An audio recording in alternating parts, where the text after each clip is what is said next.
നമസ്തേ,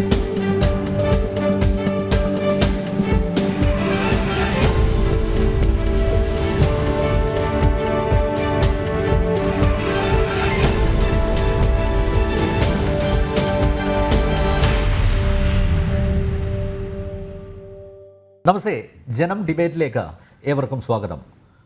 മുന്തിരിയിട്ട് വാറ്റിയതും കേക്കും കണ്ട രോമാഞ്ചം പൂണ്ട മെത്രാൻമാർ മണിപ്പൂർ മറന്ന പ്രധാനമന്ത്രിയുടെ ക്രിസ്മസ് വിരുന്നിൽ പങ്കെടുത്തെന്നായിരുന്നല്ലോ സാംസ്കാരിക മന്ത്രി സജി ചെറിയാൻ്റെ അവഹേളന പരാമർശം. ഇന്നിപ്പോൾ മന്ത്രി വൈനും കേക്കും പിൻവലിച്ചിട്ടുണ്ട്. പക്ഷേ മണിപ്പൂരുമായി ബന്ധപ്പെട്ട രാഷ്ട്രീയ നിലപാടിൽ മന്ത്രി ഉറച്ചു നിൽക്കുകയാണ്. സജി ചെറിയാൻ്റെ വിവാദ പരാമർശത്തിൽ മുഖ്യമന്ത്രിയോ പാർട്ടി സെക്രട്ടറിയോ അദ്ദേഹത്തെ കുറ്റപ്പെടുത്തുന്ന വിധം പ്രസ്താവനകളൊന്നും ഇറക്കിയിട്ടില്ല. പാർട്ടിയുടെയോ സർക്കാരിൻ്റെയോ നിലപാടല്ല അതെന്ന് ഒഴുക്കൻ മട്ടിൽ പറഞ്ഞു പോകാമെങ്കിലും സാംസ്കാരിക മന്ത്രിയുടെ സംസ്കാരശൂന്യമായ പ്രവൃത്തികൾ ഇങ്ങനെ ലാഘവത്തോടെ കണ്ടാൽ മതിയോ? ജനം ഡിബേറ്റ് പരിശോധിക്കുന്നു, സംസ്കാരമില്ലാത്ത സാംസ്കാരിക മന്ത്രിയോ? നിയമവിദഗ്ധൻ അഡ്വക്കേറ്റ് കെ രാംകുമാർ, രാഷ്ട്രീയ നിരീക്ഷകൻ അഡ്വക്കേറ്റ് BN ഹസ്ക, ക്രിസ്ത്യൻ കൗൺസിലിൻ്റെ സാരഥി കെന്നഡി കരിമ്പിൻകാലായിൽ, BJP വക്താവ് പ്രിൻഡു മഹാദേവ് എന്നിവ അതിഥികളാവുന്നു. എല്ലാ അതിഥികളെയും ഈ സംവാദത്തിലേക്ക് സ്നേഹപൂർവ്വം സ്വാഗതം ചെയ്യുന്നു. ഒപ്പം പ്രേക്ഷകരെയും. അഡ്വക്കേറ്റ് കെ രാംകുമാർ, ഇന്നിപ്പോൾ പ്രസ്താവന വിവാദമായതുകൊണ്ട് മാത്രമല്ല ACBC ഉൾപ്പെടെയുള്ള ക്രിസ്ത്യൻ സംഘടനകൾ മന്ത്രിയുടെ പ്രസ്താവനയ്ക്കെതിരെ പരസ്യമായി രംഗത്ത് വന്നതുകൊണ്ട് കൊച്ചിയിൽ വാർത്താസമ്മേളനം നടത്തി സജി ചെറിയാൻ അദ്ദേഹത്തിൻ്റെ പരാമർശത്തിലെ ഈ വൈനും അതുപോലെ കേക്കും പിൻവലിച്ചിട്ടുണ്ട്. പക്ഷേ മണിപ്പൂരുമായി ബന്ധപ്പെട്ട രാഷ്ട്രീയ നിലപാടിൽ ഉറച്ചു നിൽക്കുന്നു. വൈനും കേക്കും പിൻവലിച്ചതുകൊണ്ട് തീരുന്നതാണോ അദ്ദേഹത്തിൻ്റെ പ്രസ്താവന മൂലം, പരാമർശം മൂലം മെത്രാന്മാർക്ക് ഉണ്ടായിട്ടുള്ള വിഷമം?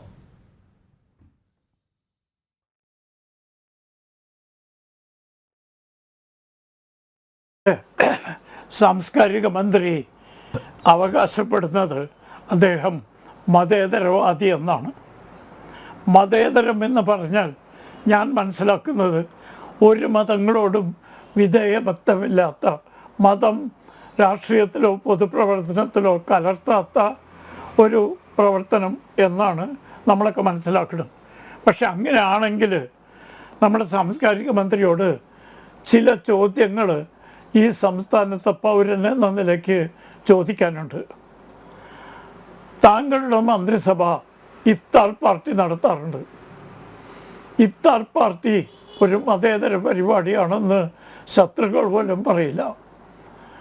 റംസാൻ്റെ സമയത്ത് ഇഫ്താർ പാർട്ടി നടത്തി പലരെയും ക്ഷണിച്ച് വരുത്തി ഔദ്യോഗിക തലത്തിൽ പണം ചെലവാക്കി മുഖ്യമന്ത്രിയുടെ നേതൃത്വത്തിൽ. ഇത് മതേതരമായ പരിപാടിയാണോ?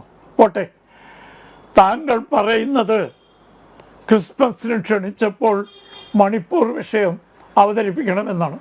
ഞാൻ ചോദിക്കട്ടെ, ഇഫ്താർ പാർട്ടിക്ക് നമ്മുടെ മുസ്ലിം സഹോദരന്മാർ ധാരാളം പങ്കെടുക്കും. അവർ വന്ന് തലശ്ശേരിയിൽ അവരുടെ പള്ളി കത്തിച്ചതും ഖുർആൻ ചവിട്ടി മതിച്ചതും ഇഫ്താർ പാർട്ടിയിൽ സംശയമുണർത്തിച്ചാൽ മുഖ്യമന്ത്രിയുടെ നിലപാട് എന്തായിരിക്കും?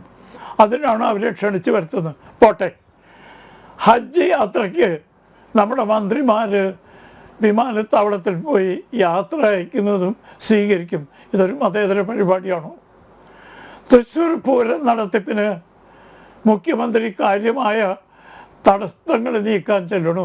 തികച്ചും മതപരമായ അല്ലെങ്കിൽ പുറത്ത് സാംസ്കാരികമാണെങ്കിലും കൂടുതൽ മതപരമായ ചടങ്ങുള്ള ഒരു മതേതര മന്ത്രിസഭയുടെ മുഖ്യമന്ത്രി ഇത്ര ആകാംക്ഷ കാണിക്കണമെന്ന്. ഇതൊക്കെ പോട്ടെ, സാംസ്കാരിക മന്ത്രിയുടെ പാർട്ടി വിശ്വസിക്കുന്നത് മതം മനുഷ്യനെ മയക്കുന്ന കറുപ്പാണ് എന്ന് എത്രയോ കാലം മുമ്പ് ജീവിച്ചിരുന്ന കാർൽ മാർക്സ് പറഞ്ഞു എന്നിപ്പോഴും അഭിമാനത്തോടുകൂടി പറയണം.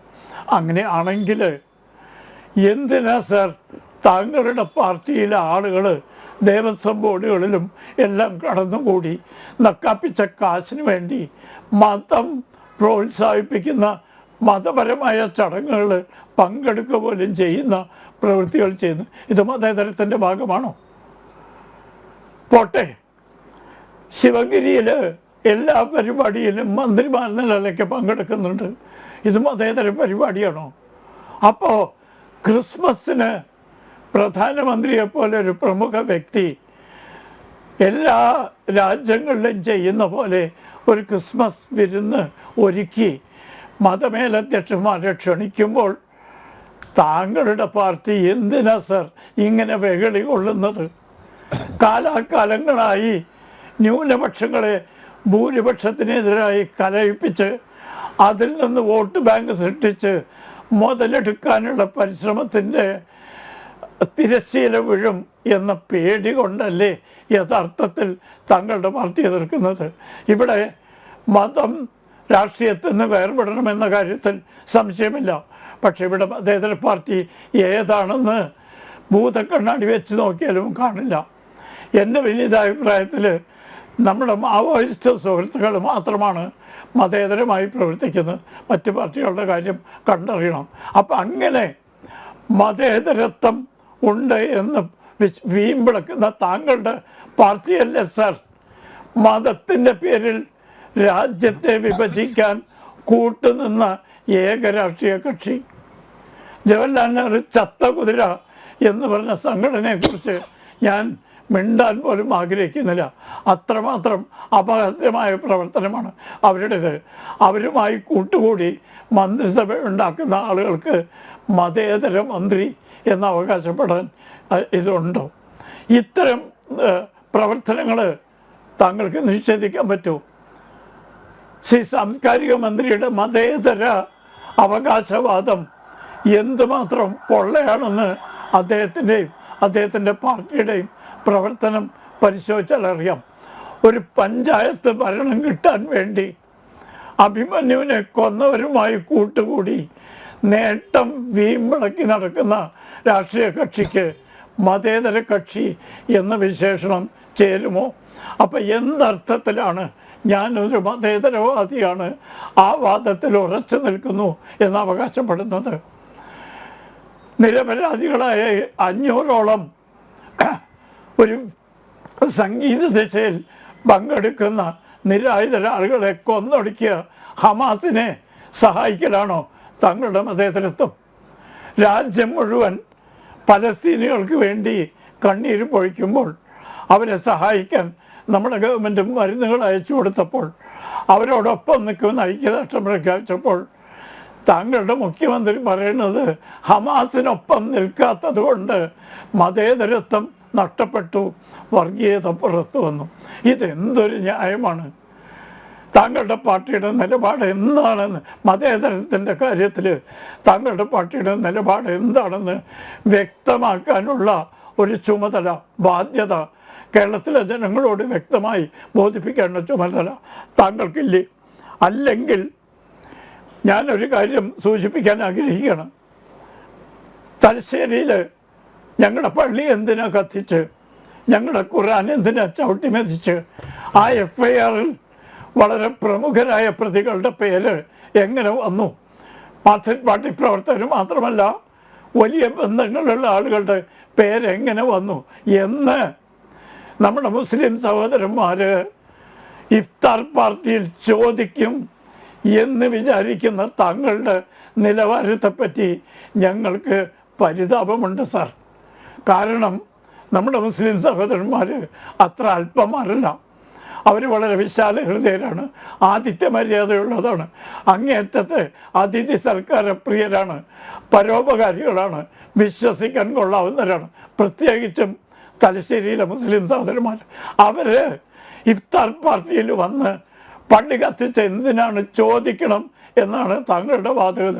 കാരണം ക്രിസ്മസ് ഇതിന് ക്രിസ്ത്യൻ പാതിരിമാരെ വിളിച്ചപ്പോൾ അവർ തങ്ങൾ പിൻവലിച്ച വീഞ്ഞും കേക്കും പോട്ടെ, രോമാഞ്ചവും പോട്ടെ, അവർ മണിപ്പൂരിനെ പറ്റി അവിടെ സംസാരിക്കണം. എൻ്റെ പ്രിയപ്പെട്ട മന്ത്രി, ഒരു കല്യാണത്തിന് നമ്മളൊരാളെ ക്ഷണിച്ചാൽ അവിടെ വന്ന് വരന് വധുവിന് കുറ്റം പറയുന്ന ഏർപ്പാട് കേരളത്തിൻ്റെ സംസ്കാരത്തിന് യോജിച്ചാണോ? ഈ സംസ്കാരം നിലനിർത്താനല്ലേ താങ്കളെ സാംസ്കാരിക മന്ത്രിയായി ചുമതലപ്പെടുത്തിയിരിക്കുന്നത്?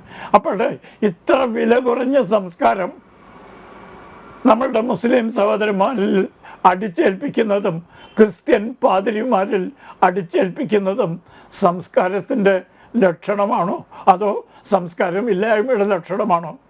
താങ്കൾ കേരളത്തിലെ ജനങ്ങളോട് സാംസ്കാരിക മന്ത്രി എന്ന നിലയിൽ, ഞാൻ കേരളത്തിലൊരു എളിയ പൗരൻ എന്ന നിലയിൽ ഉയർത്തിയ സംശയങ്ങൾക്ക് മറുപടി പറയാൻ ബാധ്യസ്ഥരാണ്. താങ്കളുടെ കക്ഷി ശരിയായാലും തെറ്റായാലും കേരളത്തിലെ ഏറ്റവും വലിയ രാഷ്ട്രീയ പ്രസ്ഥാനമാണ്.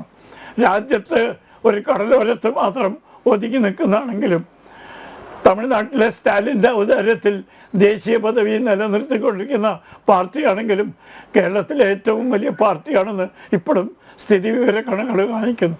ആ നിലയ്ക്ക് കേരളത്തിലെ ജനങ്ങളോട് ഒരു സാംസ്കാരിക മന്ത്രി എന്ന നിലയ്ക്ക് സംസ്കാരത്തിൻ്റെ നിലവാരമാണ്. വിരുന്ന് ക്ഷണിച്ചാൽ അതിഥികൾ എങ്ങനെ പെരുമാറും എന്നാണ് കേരളത്തിൻ്റെ സംസ്കാരം, രാജ്യത്തിൻ്റെ സംസ്കാരം, ഭാരതത്തിൻ്റെ സംസ്കാരം എന്ന ബാലപാഠങ്ങളെങ്കിലും അറിയാവുന്ന ഒരു സാംസ്കാരിക മന്ത്രി എന്ന നിലയ്ക്കാണോ താങ്കൾ സംസാരിച്ച്? ഈ ചോദ്യങ്ങൾക്ക് താങ്കൾ മറുപടി പറഞ്ഞേ തീരൂ. അല്ലെങ്കിൽ താങ്കളുടെ പാർട്ടി പ്രവർത്തകർ, ഏത് ചർച്ചയിൽ പങ്കെടുക്കുന്നവരും ഇത്തരം ചോദ്യങ്ങൾക്ക് മറുപടി പറഞ്ഞേ മതിയാവും. യെസ്, കെന്നഡി കരിമ്പിൻകാലയിൽ വൈനും കേക്കും അതുപോലെ ഈ രോമാഞ്ചവും ഒക്കെ പിൻവലിച്ചിട്ടുണ്ട്. അതുകൊണ്ട് തൃപ്തരായോ നിങ്ങൾ? ഇന്നിപ്പോൾ ഗീവർസീസ് ആശാൻ്റെ കാല് തല്ലി ഒളിച്ചവരോട് അദ്ദേഹം മാപ്പ് പറഞ്ഞ് ക്ഷമിച്ചിരിക്കുന്നു എന്ന് പറഞ്ഞ പോലെ ഇപ്പോൾ കർദിനാൾ ക്ലീമിസ് ബാവ പറഞ്ഞു, അദ്ദേഹത്തിൻ്റെ പ്രസ്താവനയെ സ്വാഗതം ചെയ്തിട്ടുണ്ട്. അതിൽ തീരുമോ ഇതൊക്കെ? ആ അപമാനം ഈ ഒരൊറ്റ പരാമർശം പിൻവലിക്കുന്നതോടെ തീരുമെന്നാണോ കരുതുന്നത്?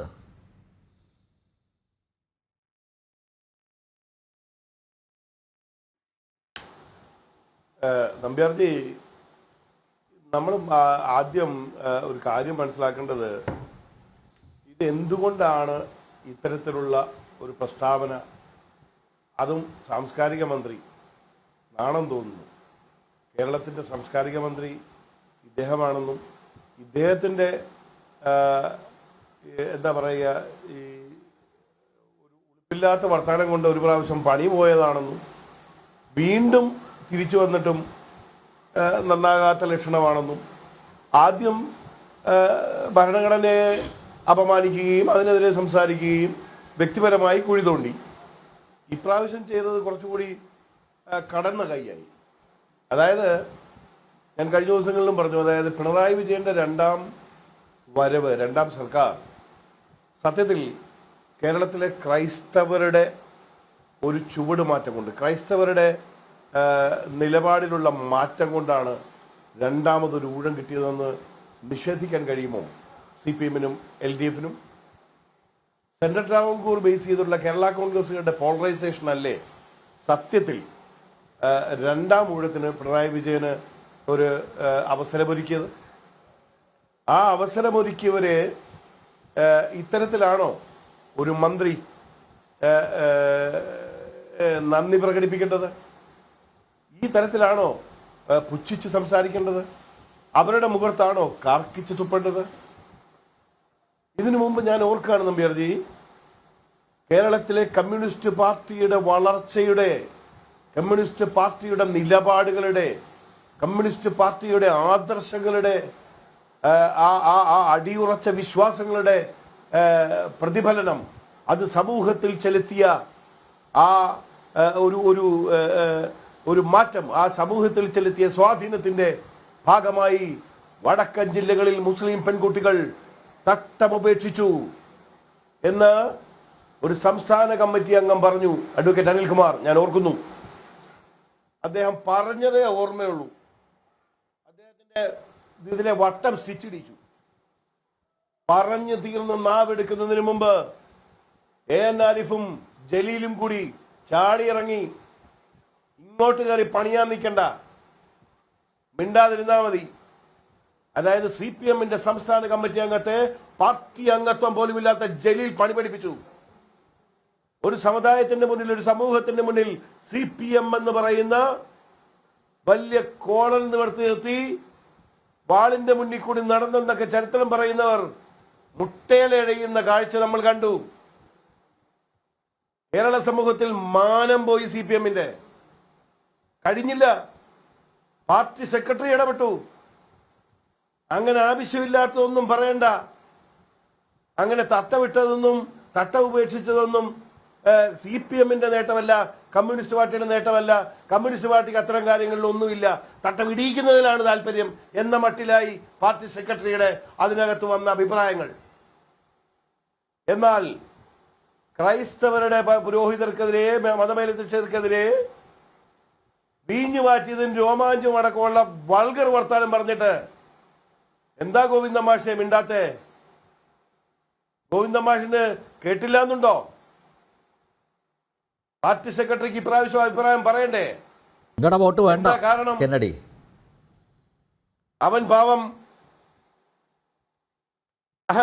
അല്ല, അവനൊരു പോപ്പുലർ ഫ്രണ്ട് എന്ന സംഘടന അവൻ ഉണ്ടാക്കാത്തത് കൊണ്ടാണോ? അവൻ അത്തരത്തിൽ ചിന്തിക്കാത്തത് കൊണ്ടാണോ? അവൻ വഴിതെറ്റി പോകാത്തത് കൊണ്ടാണോ? അവൻ ദേശസ്നേഹം പ്രകടിപ്പിക്കുന്നത് കൊണ്ടാണോ? അവൻ ഭരണഘടന അനുസരിക്കുന്നത് കൊണ്ടാണോ? അവൻ ജനാധിപത്യ രീതിയിൽ ഈ നാട്ടിൽ ജീവിക്കുന്നത് കൊണ്ടാണോ? അവൻ മറ്റു സമൂഹങ്ങളെ ബഹുമാനിച്ചുകൊണ്ട് ഈ നാട്ടിൽ ആ എല്ലാ അർത്ഥത്തിലും ഒരു മര്യാദ പാലിച്ചുകൊണ്ട്, കീഴ്വഴക്കങ്ങൾ പാലിച്ചുകൊണ്ട് അവൻ ചേർന്ന് ജീവിക്കുന്നതുകൊണ്ടാണോ? അതോ അവന് മലരും കുന്തിരാവാക്യവും പോയിട്ട് ജീസസ് നീണാൽ വാഴട്ടെ എന്നും ബാക്കി എല്ലാവരും മുടിഞ്ഞു പോകട്ടെ എന്നും മൈക്കിലൂടെ 5 നേരം വിളിച്ചു പറയാൻ അവൻ ആംബിയറില്ലാത്തതുകൊണ്ടാണോ? അവൻ കഴിഞ്ഞ 10 കൊല്ലവും 70 കൊല്ലമായിട്ട് ഈ തരാമെന്നും ഞങ്ങൾ വരുമ്പോൾ എല്ലാം ശരിയാക്കി തരാമെന്ന് പറയുന്ന ഈ വാഗ്ദാനങ്ങളും മാത്രം കേട്ട് സ്ഥിരമായി പറ്റിക്കപ്പെടാൻ അവൻ നിന്നു കൊടുത്തതുകൊണ്ടാണോ? അതോ അവന്റെ അവകാശം കൂടി മറ്റ് സമുദായക്കാർ കൈയിട്ട് വാരി കൊണ്ടുപോകുമ്പം നിന്ന് മോങ്ങാൻ മാത്രം അവൻ പഠിച്ചത് കൊണ്ടാണോ? പക്ഷേ ഇന്ന് ഒരു കാര്യം വ്യക്തം, അതിന് മാറ്റം വന്നു തുടങ്ങിയിട്ടുണ്ട്. ഇന്ന് ഇഫ്താർ പാർട്ടി മാത്രമല്ല ആഘോഷിക്കാൻ ഈ നാട്ടിൽ തയ്യാറാവുന്നത്. ഇവിടെ നാളിതുവരെ ഇഫ്താർ പാർട്ടി മാത്രമേ നടന്നിട്ടുള്ളൂവെങ്കിൽ ക്രിസ്മസ് ആഘോഷിക്കാനും ആളുണ്ടാവുന്നു. ഇരു മുന്നണിക്കാരും ഹമാസിന് വേണ്ടി ഇവിടെ ജയ് വിളിക്കുകയും തീവ്രവാദികൾക്ക് വേണ്ടി നാടുനീളെ റാലി നടത്തുകയും ചെയ്യുമ്പോൾ ഒന്നാലോചിക്കേണ്ടേ എന്താണ് ഹമാസിന്റെ ചരിത്രമെന്ന്? എന്താണ് ലോകമാധ്യമങ്ങൾ, എന്താണ് ലോകരാജ്യങ്ങൾ ഹമാസിനെ കുറിച്ച് വിലയിരുത്തുന്നത്? അതിന്റെ പുറകെ തൂങ്ങുമ്പോൾ നിങ്ങൾ എന്ത് കരുതി? ആ തീവ്രവാദം മാത്രം ഈ ലോകത്തിന് സംഭാവന ചെയ്യുന്ന ഹമാസിന് വേണ്ടി റാലി നടത്തിയപ്പോൾ നിങ്ങൾ എന്ത് ആദർശം പറഞ്ഞുകൊണ്ടാണ് അതിന്റെ പുറകെ നടക്കുന്നത്? സത്യത്തിൽ കേന്ദ്രം BJP ഭരിക്കുന്നില്ലെങ്കിൽ കേരളത്തിലെ ക്രിസ്ത്യാനികൾക്ക് കശ്മീരിലെ പണ്ഡിറ്റുകളുടെ ഗതി വന്നേനെ. ഞാൻ തീർത്തു പറയുന്നു, കേന്ദ്രത്തിലെ BJP സർക്കാർ പോയാൽ കേരളത്തിൽ ക്രിസ്ത്യാനികൾ ബാക്കിയുണ്ടാവില്ല. UDF-നും വേണ്ട, LDF-നും വേണ്ട. എന്നെ കേൾക്കുന്ന ക്രിസ്ത്യാനികൾ ഉറച്ചു ചിന്തിച്ചോളൂ.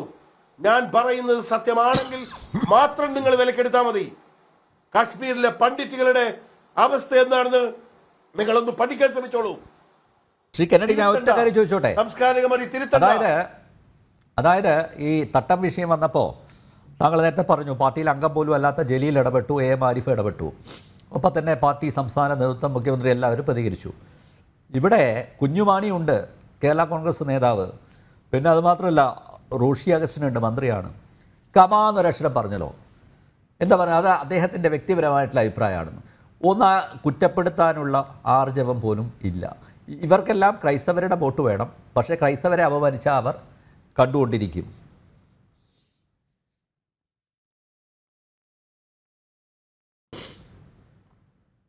നമ്പ്യാർജി, ഞാൻ കരുതുന്നില്ല, ഒന്നും പ്രതികരിച്ചില്ല എന്ന് പറയാൻ കഴിയില്ല. ഇന്ന് റോഷി എന്തോ തുപ്പണോ വിഴുങ്ങണോ എന്നുള്ള മട്ടിൽ എന്തോ പറഞ്ഞിട്ടുണ്ട്.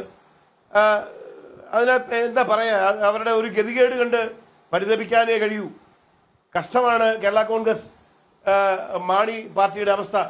സോഷ്യൽ മീഡിയയിലൊക്കെ എഴുതിയിരിക്കുന്നതും ഒക്കെ ഞാൻ വായിച്ചിട്ട്, ഞാനൊരു പഴയ മാണി കേരള കോൺഗ്രസ്സുകാരനെ, എനിക്ക് സങ്കടം തോന്നുന്നുണ്ട്. കാരണം വളരെ സങ്കടമുണ്ട്. എനിക്കിതുപോലൊരു ചാനലിൽ അത് പറയാനും വളരെ വളരെ വിമ്മിഷ്ടമുണ്ട്. പക്ഷേ സോഷ്യൽ മീഡിയയിൽ പറയുന്നത് മാണി സാർ ഒരു വാഴ വെച്ചാൽ മതിയായിരുന്നു എന്നാ.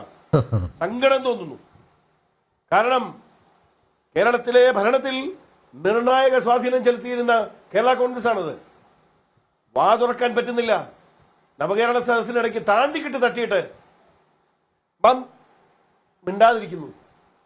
ഇപ്പോ അവരുടെ വോട്ട് ബാങ്കാണ് സെൻട്രൽ ട്രാവൻകൂർ ഏരിയയിലെ ക്രൈസ്തവർ എന്നുള്ളത് വലിയ രഹസ്യമുള്ള കാര്യമൊന്നുമല്ല. ഒരു ഒരു ഒരു ഒരു പൊതുമണ്ഡലത്തിൽ ഏത് രാഷ്ട്രീയത്തിന്റെ ABCD അറിയാവുന്നവർക്കും അറിയാം. കേരള കോൺഗ്രസുകളുടെ പൊളിറ്റിക്കൽ ബേസ് എന്ന് പറയുന്നത് അക്ഷരാർത്ഥത്തിൽ ഇവിടുത്തെ ക്രൈസ്തവർ തന്നെയാണ്.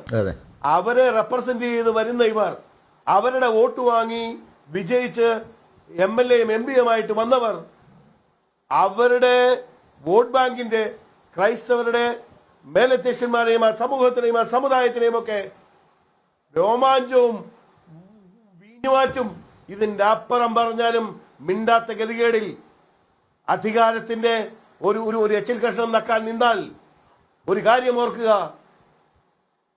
ഈ ഒരു ഷേപ്പിൽ LDF മുന്നോട്ട് പോകുമെന്ന് ചിന്തിക്കാൻ ബുദ്ധിമുട്ടാണ്. കാരണം LDF ഇനി മാണി കേരള കോൺഗ്രസ് തുടർന്നാൽ അടുത്ത ഒരു തെരഞ്ഞെടുപ്പിനെ അവരെങ്ങനെ നേരിടും? അടുത്തൊരു തെരഞ്ഞെടുപ്പിൽ അവർ കടിപതറിയാൽ CPM പിന്നെ അവരെ വേണ്ടി വരില്ല. CPM അവരെ എടുത്ത് പുറത്തു കളയും. ഗുണമില്ലാത്തവരെ CPI ഒഴിച്ച് ഗുണമില്ലാത്തവർ CPIയെ തന്നെ ഗതികേട് കൊണ്ട് ചുമക്കുന്ന, അല്ലെങ്കിൽ CPIക്ക് ഒരു സീറ്റ് പോലും കൊടുക്കുകയല്ല അവർ. CPI ഒഴിച്ച് ശ്രീ കന്നഡി, കുഞ്ഞാപ്പയും കൂട്ടരും വരും ഇനി.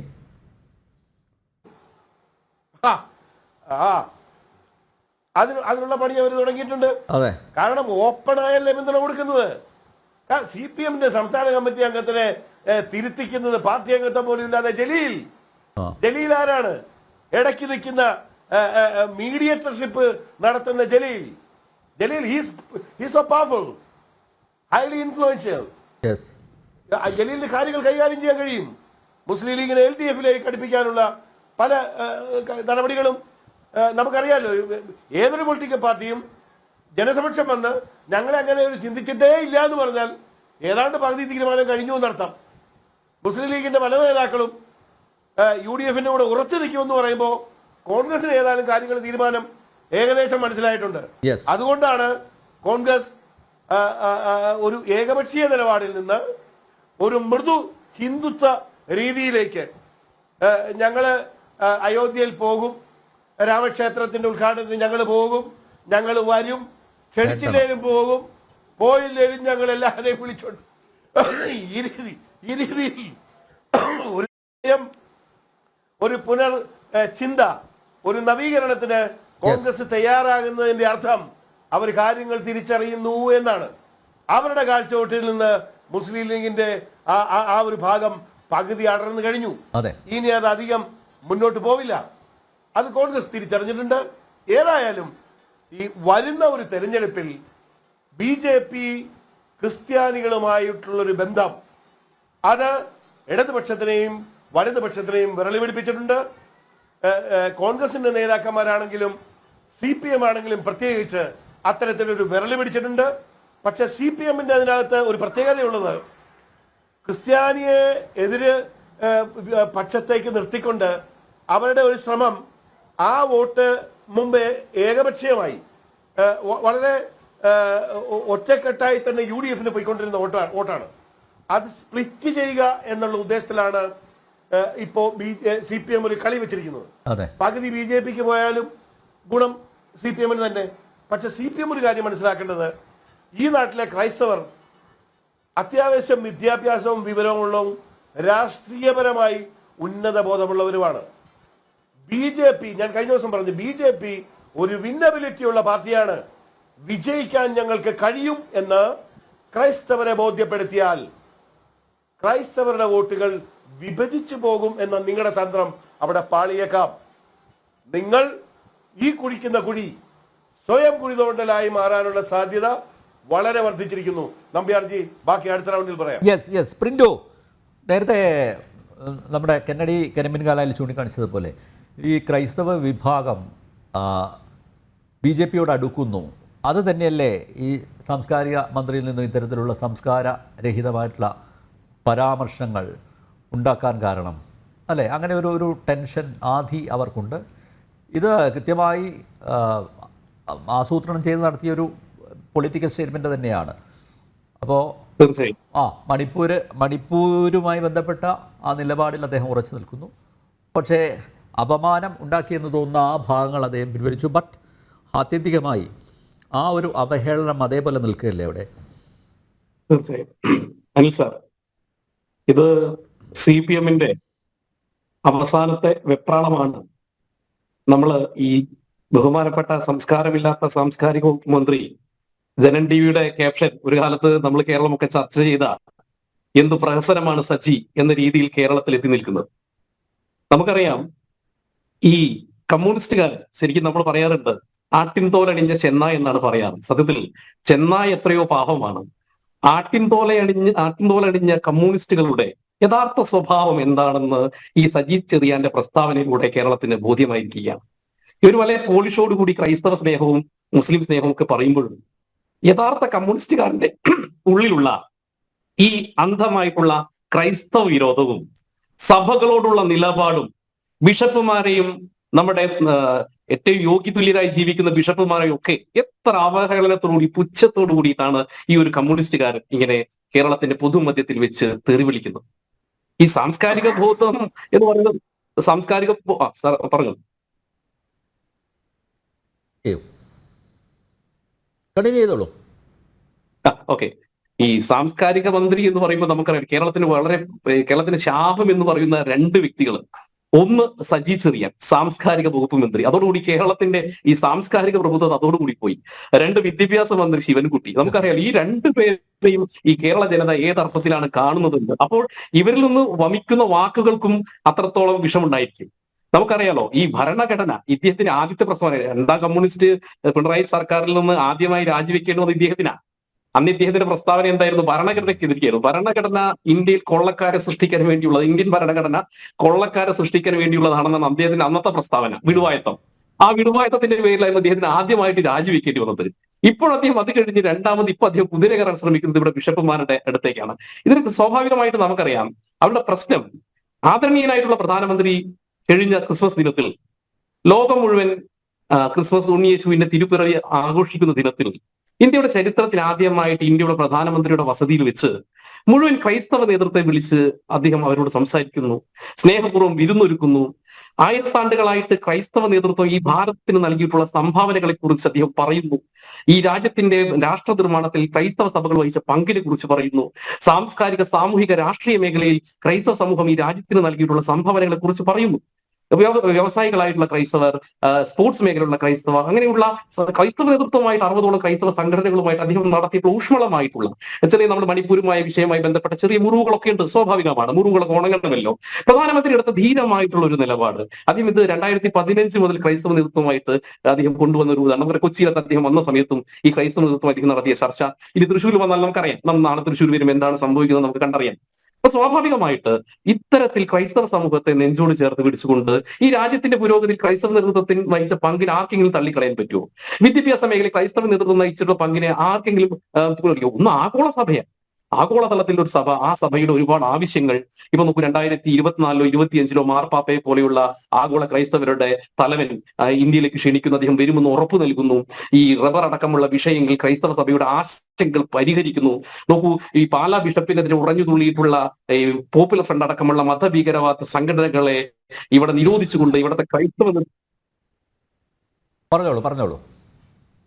നേതൃത്വത്തിന് ആത്മവിശ്വാസം നൽകുന്നു. മതഭീകരവാദികൾക്ക് ഇവിടുത്തെ സഭയെയും പാലാ ബിഷപ്പിനെ ഒന്ന് വിട്ടുകൊടുക്കില്ല എന്ന് പറയുന്നു. അങ്ങനെ ക്രിസ്ത്യൻ സമൂഹവും BJPയും ഇങ്ങനെ മാനസികമായിട്ട് അടുത്തു വരുന്ന സാഹചര്യത്തിൽ ഇവർക്ക് അതിന്റെ വെപ്രാളമാണ്. അത് കഴിഞ്ഞ ദിവസം നമ്മൾ അയോധ്യ വിഷയത്തിൽ മുസ്ലിം സമൂഹം BJPയെ എടുക്കുന്ന സാഹചര്യത്തിൽ അവർ നടത്തിയ വെപ്രാളം കൊണ്ട്. എന്തിനാണ് നിങ്ങൾ ഇങ്ങനെ വെപ്രാളപ്പെടുന്നത്? നിങ്ങൾ നോക്കൂ, കേരളത്തിൽ ഏറ്റവും കൂടുതൽ ഈ ക്രിസ്ത്യാനികളെ വേട്ടയാടിയത് കമ്മ്യൂണിസ്റ്റുകാരാണ്.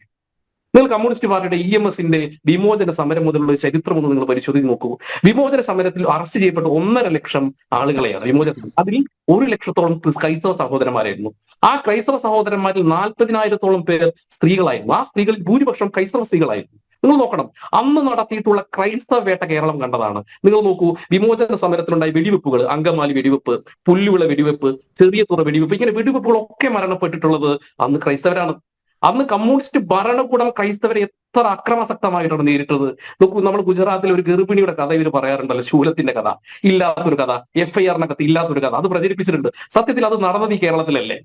നോക്കൂ, ഈ ഫ്ലോറ എന്ന് പറയുന്ന മുക്കു സമുദായത്തിൽപ്പെട്ട ഒരു സ്ത്രീയെ, ഗർഭിണിയെ വെടിവെച്ച് കൊന്ന് ആ ഗർഭം പുറത്തേക്ക് വന്നത് ഈ കമ്മ്യൂണിസ്റ്റ് വേട്ടയിലാണ്. അപ്പൊ ഈ കമ്മ്യൂണിസ്റ്റ് വേട്ടയുടെ ചരിത്രം ആരംഭിക്കുന്ന ഈ സജി ചെറിയാൻ വെറും പ്രസ്താവനയിലല്ല. ക്രൈസ്തവ സഭയെയും കമ്മ്യൂണിസ്റ്റുകാർ എത്ര ഹീനമായിട്ടാണ് ഈ കേരളത്തിൽ നേരിട്ടിട്ടുള്ളത്. നിങ്ങൾ നോക്കൂ, ആദ്യമായിട്ട് കേരളത്തിന്റെ ചരിത്രത്തിൽ ഒരു ബിഷപ്പിനെ നികൃഷ്ട ജീവി എന്ന് വിളിച്ചതാരാ? BJP കാരനാണോ? RSS കാരനാണോ? സംഘപരിവാരകാരനാണോ? ആരുമില്ലല്ലോ. വിളിച്ചതാരെ? പിണറായി വിജയൻ, കേരളത്തിന്റെ ആദരണീയനായിട്ടുള്ള മുഖ്യമന്ത്രി അല്ലേ നികൃഷ്ട ജീവി എന്ന് വിളിച്ചത്? വിളിക്കാനുള്ള കാരണം എന്താ? മത്തായി ചാക്കോയുടെ അന്ത്യകൂദാശയുമായി ബന്ധപ്പെട്ട വിഷയത്തിൽ ഒരു ബിഷപ്പിന്, ആദരണീയനായ ബിഷപ്പിനെ വിളിക്കുന്നു നികൃഷ്ട ജീവി. ഒരു തവണയല്ല, 2 തവണയല്ല, പല തവണ ആവർത്തിച്ചു. വാക്ക് മാറ്റിയോ? ഇല്ല. പാലാ ബിഷപ്പ് ലവ് ജിഹാദും നാർക്കോട്ടിക് ജിഹാദും ഉണ്ടെന്ന് പറഞ്ഞപ്പോ നമുക്കറിയാലോ, ഇത് രണ്ടും കേരളത്തിൽ കണ്ട സത്യമാണ്, ലോകം കണ്ട സത്യമാണ്. നിമിഷ ഫാത്തിമയുടെ ഒക്കെ കാര്യങ്ങൾ നമുക്കറിയാം. അത് പറഞ്ഞിട്ട് ക്രൈസ്തവരെ ഉദ്ബോധിപ്പിക്കുമ്പോൾ, അദ്ദേഹം നടത്തിയത് ക്രൈസ്തവ പള്ളിയിൽ ക്രൈസ്തവരായിട്ട് ആളുകൾ ഉദ്ബോധിപ്പിക്കുമ്പോൾ, അത് പറഞ്ഞതിന്റെ പേരിൽ മതഭീകരവാദികൾക്ക് ഈ പാലാ ബിഷപ്പിന് ഇട്ടുകൊടുത്തുകൊണ്ട് ഇവിടെ കേരളത്തിൽ വർഗീയ ധ്രുവീകരണത്തിന് ശ്രമിച്ചതാരാ? CPM-കാരനെ. അപ്പൊ CPM-കാരന്റെ കപട ക്രൈസ്തവ സ്നേഹം ഇവിടുത്തെ ക്രൈസ്തവ സമൂഹം തിരിച്ചറിഞ്ഞു തുടങ്ങിയിട്ടുണ്ട്. ഇവരുടെ പ്രശ്നം കഴിഞ്ഞ ഈസ്റ്റർ ദിനത്തിൽ BJP-കാർ സഭയിൽ നേതൃത്വവുമായി ബന്ധപ്പെട്ട് ബിഷപ്പ് ഹൗസ് സന്ദർശിക്കാൻ തുടങ്ങി. അപ്പോൾ ഇവർക്ക് ആളിക്കത്താൻ തുടങ്ങി. കാരണം കേരളത്തിലെ ക്രൈസ്തവ സമൂഹം ഈ ഇടതുപക്ഷത്തിൽ നിന്നും വലതുപക്ഷത്തിൽ നിന്നും അകന്ന് BJP-യിലേക്ക് അടുക്കുന്ന സാഹചര്യം കേരളത്തിൽ രൂപപ്പെട്ടിട്ടുണ്ട്. ഇവർ പറയും അത് കേരളത്തിൽ വിജയിക്കില്ല, വിജയിച്ച ചരിത്രമുണ്ട്. നമുക്കറിയാം, കഴിഞ്ഞ വാജ്പേയി സർക്കാരിൽ NDA-യുടെ മുന്നണി സ്ഥാനാർത്ഥിയായിട്ട് PC തോമസ് ജയിച്ച് നിയമസഭാ മന്ത്രിയായത്. അപ്പൊ കേരളത്തിൽ ക്രൈസ്തവ BJP സഖ്യം വന്നു കഴിഞ്ഞാൽ വിജയിപ്പിച്ച ചരിത്രം കേരളത്തിലുണ്ട്. ആ ചരിത്രം ഇവർ പറയാറില്ല. PC തോമസ് മന്ത്രിയായ കഥ പറയാറില്ല. നോക്കണം, ഇടത് വലത് മുന്നണികൾ തോൽപ്പിച്ചതാണ്. അപ്പൊ കേരളത്തിൽ വിജയിച്ച ഒരു ചരിത്രമുണ്ട്, രാഷ്ട്രീയ പശ്ചാത്തലമുണ്ട്. ആ രാഷ്ട്രീയ പശ്ചാത്തലം തൃശൂർ മുതൽ അങ്ങോട്ട് തിരുവനന്തപുരം വരെ ക്രൈസ്തവ ഹൈന്ദവ ധ്രുവീകരണം നടന്നു കഴിഞ്ഞാൽ, അല്ലെങ്കിൽ ഭാരതീയ ജനതാ പാർട്ടിയുമായി ക്രൈസ്തവ സമൂഹം ചേർന്ന് കഴിഞ്ഞാൽ BJP-ക്ക് ഉണ്ടാവുന്ന വലിയ നേട്ടങ്ങളെ കുറിച്ചുള്ള ഉത്കണ്ഠയും ആശങ്കയുമാണ് ഇവർ. സ്വാഭാവികമായിട്ട് ഇനി പഴയതുപോലെ ഈ പല്ലവികൾ പറഞ്ഞ് ഈ അന്ധമായിട്ടുള്ള വർഗീയത പറഞ്ഞ് ജനങ്ങളെ പിന്തിരിപ്പിക്കുന്ന കാര്യം ക്രൈസ്തവ സമുദായങ്ങൾക്ക് നടക്കില്ല. കാരണം വിദ്യാസമ്പന്നരാണ്, സാംസ്കാരിക സമ്പന്നരാണ്, രാജ്യസ്നേഹികളാണ്, രാജ്യത്തോട് കൂറുള്ളവരാണ്, രാജ്യത്തോട് പ്രതിബദ്ധതയുള്ളവരാണ് ഈ ക്രൈസ്തവ സമൂഹം. സ്വാഭാവികമായിട്ട് ഭാരതീയ ജനതാ പാർട്ടിക്ക് അനുകൂലമായിട്ട് ചിന്തിക്കുന്നു. അനിൽ സാർ, ഞാൻ ഒരു കാര്യം കൂടി പറയട്ടെ, സമയമുണ്ടോ? ഒരു കാര്യം കൂടി പറയട്ടെ. ഞാൻ ഒന്ന്, ഈ ഇന്ത്യയിൽ ഏറ്റവും കൂടുതൽ ക്രൈസ്തവ MLA-മാരുള്ള പാർട്ടി ഏതാ? കമ്മ്യൂണിസ്റ്റ് പാർട്ടിയാണോ? കോൺഗ്രസ് പാർട്ടിയാണോ? അല്ല, ഭാരതീയ ജനതാ പാർട്ടിയാണ്. ഇന്ത്യയിൽ ഏറ്റവും കൂടുതൽ ക്രൈസ്തവ MLA-മാരുള്ള പാർട്ടി ഭാരതീയ ജനതാ പാർട്ടിയാണ്. ഈ കേരളത്തിന്റെ സംഭാവനയായിട്ട് ഒരു മന്ത്രി വന്ന സമയത്ത് ഇവിടുന്ന് ഒരു ഹിന്ദു മന്ത്രിയല്ലല്ലോ ഉണ്ടായത് മന്ത്രിയല്ലല്ലോ, അൽഫോൺസ് കണ്ണന്താനമല്ലേ മന്ത്രിയായത്. നമുക്കറിയാലോ അൽഫോൺസ് കണ്ണന്താനം മന്ത്രിയായത്. അപ്പൊ ക്രൈസ്തവ ഈ രാജ്യത്തിന്റെ രാഷ്ട്ര നിർമ്മാണത്തിൽ പങ്കാളികളാക്കാൻ വേണ്ടി ശ്രമിക്കുന്ന പ്രസ്ഥാനമാണ് BJP. സ്വാഭാവികമായിട്ട് നോക്കൂ, ഇപ്പോ ജോൺ ബെർല എന്ന് പറയുന്ന കേന്ദ്രമന്ത്രിയുണ്ട് BJP-ക്ക്. അപ്പൊ എല്ലാ അർത്ഥത്തിലും ഇപ്പൊ ഗോവ പോലുള്ള ക്രൈസ്തവ ഭൂരിപക്ഷ പ്രദേശങ്ങളിൽ BJP-യുടെ MLA-മാരുടെ ക്രൈസ്തവ MLA-മാരുടെ എണ്ണം 12. ഇനി ഇവർ പറയുന്നുണ്ടല്ലോ മണിപ്പൂരിലെ വലിയ വർഗീയതയും ധ്രുവീകരണം പറയുന്നുണ്ടോ? മണിപ്പൂരിലെ 10 MLA-മാരിൽ അത് കുംകികളുടെ 8 MLA BJP-കാരാ, മേദികളുടെ 2 പേര് അടക്കം 10 പേര് BJP-കാരാണ്. അപ്പൊ സ്വാഭാവികമായിട്ട് ക്രൈസ്തവ സഭയും ക്രൈസ്തവ നേതൃത്വവും ഇവിടുത്തെ ക്രൈസ്തവ സാധാരണക്കാരെ ക്രൈസ്തവ വിശ്വാസക്കാർ അവർ ആശങ്കയുണ്ട്. ഈ കേരളത്തിൽ നേരത്തെ കെനഡി സാർ പറഞ്ഞതുപോലെ കേരളം ഒരു കാശ്മീരി പണ്ഡിറ്റുകളെ പോലെ കേരളത്തിലെ ക്രൈസ്തവർ ഇവിടെ വേട്ടയാടാതിരിക്കാൻ ഇവിടെ BJP വരേണ്ടതുണ്ട് എന്നുള്ള ധാരണ ഇവിടുത്തെ ക്രൈസ്തവ സമൂഹത്തിനുണ്ട്. സ്വാഭാവികമായിട്ട് ഈ ക്രൈസ്തവ പെൺകുട്ടികളെ സിറിയയിലേക്കും IS-ന്റെ ഭീകരവാദികളെ അയക്കുന്ന ഒരു സിസ്റ്റം ഈ കേരളത്തിലുണ്ട്. നാർക്കോട്ടിക് ജിഹാദ് ഉണ്ട്, ലവ് ജിഹാദ് ഉണ്ട്. ഇതിനൊക്കെ തടയാൻ പറ്റുന്ന ഒരേ ഒരാളുള്ളത് ഇന്ത്യയുടെ പ്രധാനമന്ത്രിയാണ്. ഈ രാജ്യത്തെ സുരക്ഷിതമാക്കുന്ന ഒരു ഇന്ത്യയുടെ പ്രധാനമന്ത്രിയുണ്ട്. ആ പ്രധാനമന്ത്രിക്കുള്ള പിന്തുണയായിട്ടാണ് ക്രൈസ്തവ നേതൃത്വം BJP നേതൃത്വമായിട്ട് എടുക്കുന്നത്. അത് നിങ്ങൾ ആശങ്കപ്പെടേണ്ട. അത് ഈ രാജ്യത്തിന്റെ മതേതരത്വ പാരമ്പര്യമാണ്, ക്രിസ്ത്യാനിയുടെ പാരമ്പര്യമാണ്, ഹിന്ദുവിന്റെ പാരമ്പര്യമാണ്. അതുകൊണ്ടാണല്ലോ ശക്തൻ തൊട്ടപ്പുറത്താണല്ലോ പുത്തൻപള്ളി നിർമ്മിക്കാൻ അവസരം. ഹിന്ദു മുസ്ലിം പാരമ്പര്യമുണ്ട്. അതാണ് കേരളത്തിന്റെ മതേതരത്വം. അല്ലാതെ ഈ കപടരായിട്ടുള്ള ഈ കമ്മ്യൂണിസ്റ്റുകാർ പറയുന്നത് കേട്ട് ഈ രാജ്യത്തിലെ ജനങ്ങളെ തമ്മിലടിപ്പിക്കുന്ന തന്ത്രം ഇനി കേരളത്തിൽ വിലപോവില്ല. ക്രൈസ്തവ സമൂഹം BJP-ക്കൊപ്പം ഉറച്ചു നിൽക്കുമെന്നുള്ള കാര്യത്തിൽ BJP നല്ല ശുഭാപ്തി വിശ്വാസമുണ്ട്. യെസ്.